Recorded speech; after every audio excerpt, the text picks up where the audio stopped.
Today we're going to talk about China. But not just China? No. We're going to talk about China's history. Not just China's history? No. We're going to talk about little-known facts of China's history. Did you know that? Alright, welcome back to the channel, everyone. It's me. Let's jump right into the first fact. During the Shang Dynasty, around 1600 BC, people were already casting bronze mirrors in China. This was an age when other cultures were still using stone tools. The Shang were one of the first civilizations to use bronze weapons as well. Bronze is an alloy, meaning it is made by combining two or more different metallic elements through a chemical reaction. In this case, bronze is made from copper and tin.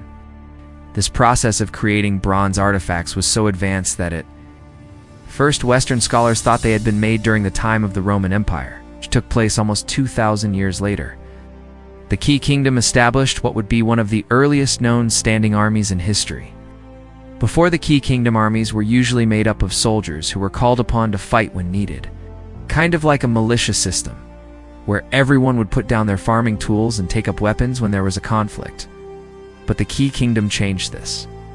They created a professional military force with dedicated soldiers whose sole job was to fight. This army grew to such size that it became a formidable fighting force. At its peak, it was composed of 180,000 soldiers, divided into 5 elite divisions of 36,000 men each. One of these divisions even specialized in chariot warfare, highlighting the Qi Kingdom's military prowess. Because of the strength of the Qi Kingdom's army, they became one of the 7 heroes of the Warring States period, time when China was divided into many small states that were constantly fighting for power. During this time, the Qi Kingdom frequently went to war with the Chu Kingdom.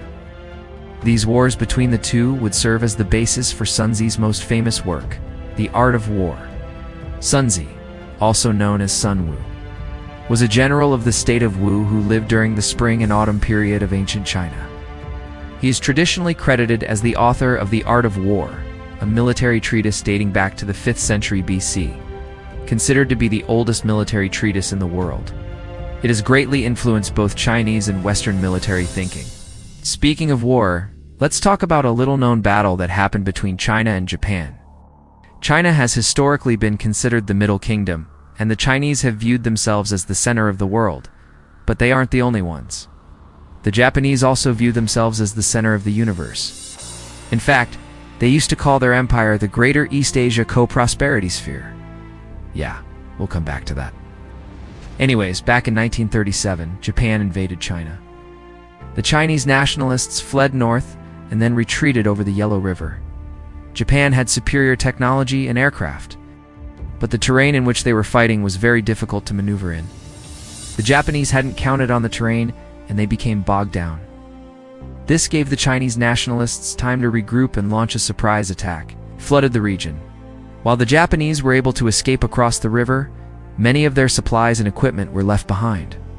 The Chinese were able to recapture a lot of their lost territory, and the Japanese realized they had made a mistake. They tried to repair the damage, but it was too late. The nationalist Chinese were able to hold on to their newly recaptured land. This victory became known as the Battle of the 100 Regiments, and would help to boost morale in China against the Japanese. China has seen a lot of natural disasters throughout its long history. Floods, droughts, and earthquakes have all devastated large areas of the country. However, despite these setbacks, the Chinese have always rebuilt and learned from their mistakes.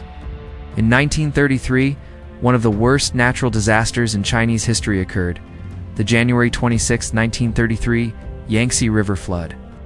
A massive rainstorm swelled the Yangtze River, causing the dikes to break and flooding much of the countryside. Over 2.5 million people were affected by the disaster, and estimates of deaths vary from 100,000 to 400,000 people. Because of this disaster and others like it, the Chinese began to take steps to prevent future ones. They created new irrigation systems, built new dams, and developed early warning systems for floods. Many of these systems are still in use today. The Great Wall of China is one of the most recognizable landmarks in the world. It winds through northern China and stretches over 13,000 miles. Construction of the wall began in 200 BC, and it was completed around 1600 AD. It was built to protect China from nomadic tribes from the north. Although the wall may seem like a single structure, it is actually made up of several walls built by different dynasties. The Ming Dynasty built the most famous section of the wall that we see today. The wall was built out of brick and stone and was manned by soldiers who would sound alarms if they saw enemies approaching. Today, the wall is a UNESCO World Heritage Site and a popular tourist destination. Visitors can walk along the wall and imagine what it would have been like to be a soldier guarding it centuries ago.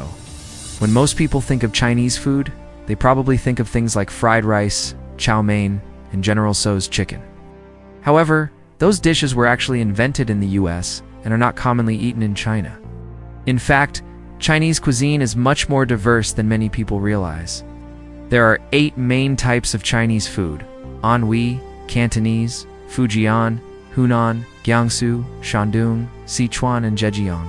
Each type of food has its own unique flavor and ingredients. For example, Sichuan food is known for being spicy, and Hunan food is known for being smoky. Chinese food is an important part of Chinese culture and is often served during special occasions. In fact, food plays an important role in many Chinese traditions.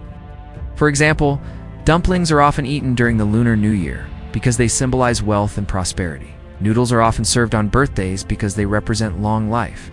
Confucius is one of the most important figures in Chinese history. He was a philosopher and teacher who lived in the 5th century BC. Confucius's teachings had a profound impact on Chinese society and are still followed today. In fact, Confucianism is the most widely practiced religion in China. Some of Confucius's most famous teachings include the importance of family, respect for elders, and the Golden Rule. Confucius believed that everyone could learn and grow, and that society should be run by people who are wise and virtuous. His teachings helped to create a more stable and harmonious society, and he is revered as one of the greatest thinkers of all time. The Opium Wars were a series of conflicts fought between China and Britain in the 19th century. The wars were caused by China's opposition to the British import of opium into the country. The British had been selling opium to Chinese merchants who smuggled it into the country. This was causing a lot of problems, including addiction and crime. When the Chinese government tried to stop the trade, the British fought back, starting the First Opium War in 1839. The war ended in 1842 with the Treaty of Nanking, which forced China to open up 5 ports to foreign trade and allow the British to keep the proceeds from the opium trade. The Second Opium War started in 1856 after the Chinese government tried to crack down on the opium trade again. The British and French fought against the Chinese, and the war ended in 1860 with the Convention of Peking. This treaty forced China to pay a huge indemnity to the British and French, open more ports to foreign trade, and recognize the equality of all Christian missionaries. The Opium Wars were a humiliating defeat for China, and they had a profound impact on the country's history. They marked the end of China's isolationist policies and the beginning of its involvement in the global economy. They also led to the decline of the Qing Dynasty and the rise of modern China.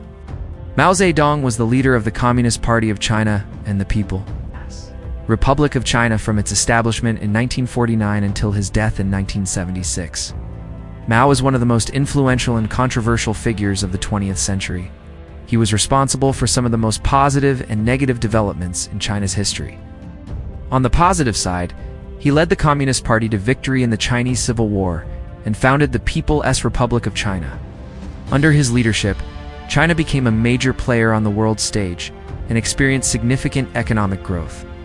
However, Mao's policies were also responsible for the deaths of millions of Chinese citizens.